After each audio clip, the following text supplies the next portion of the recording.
I am going to be sanding down this green stuff here and adding some details. I just use normal sandpaper. This one is 180 grit. I also use, I think, some 240. And I'm watching some battle reports. So I'll see you in a bit. Okay, you can see we've sanded this down, and I added in some little notches like there are all over the carapace usually.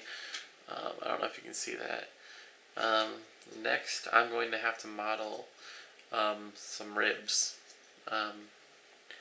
Looks like somewhere between 3 and 5 sets of ribs. The problem is that these curve in so much. I'm going to have to kind of model over the first set or two to make it stick more straight out first. Otherwise there won't be any room for the head.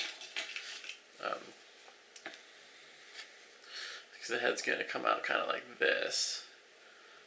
And at the current curve of these things, it would push the head up like this. So I'm just going to have to extend this out. Okay.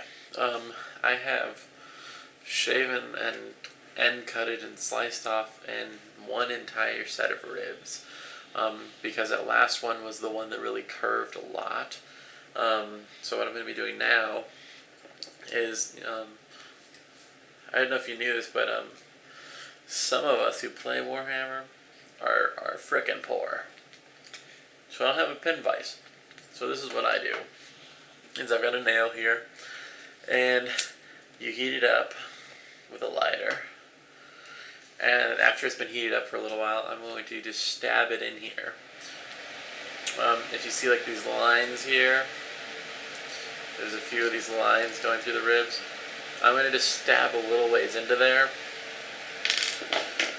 on each of those and put a little bit of this brass rod in it to kind of model each section of ribs onto, to keep them nice and straight and clean. And this brass rod, I had trouble finding it at any hobby store except for a model train store. They were like 50 cents a piece, so that's what I'm going to be doing now. Okay, if you can see there, they've all got these little gooey piles next to them. That is normal. The plastic has to go somewhere when you're stabbing it, since we're not drilling. And you can just easily slice those right off with an X-Acto knife. I'm going to go ahead and put the brass rods in. Okay, there you go. This is the wire frame put in there. I'm going to wait till the green stuff that I put in the holes with them dries and hardens, and then I'll bend these to fit the curves. I used the extra green stuff to finish filling the gaps around these mandibles on the tops and the bottoms. And the good thing is at this part, anytime you have extra green stuff, you just put it on down there and jam it down with something, because you're going to need to fill that up a good amount.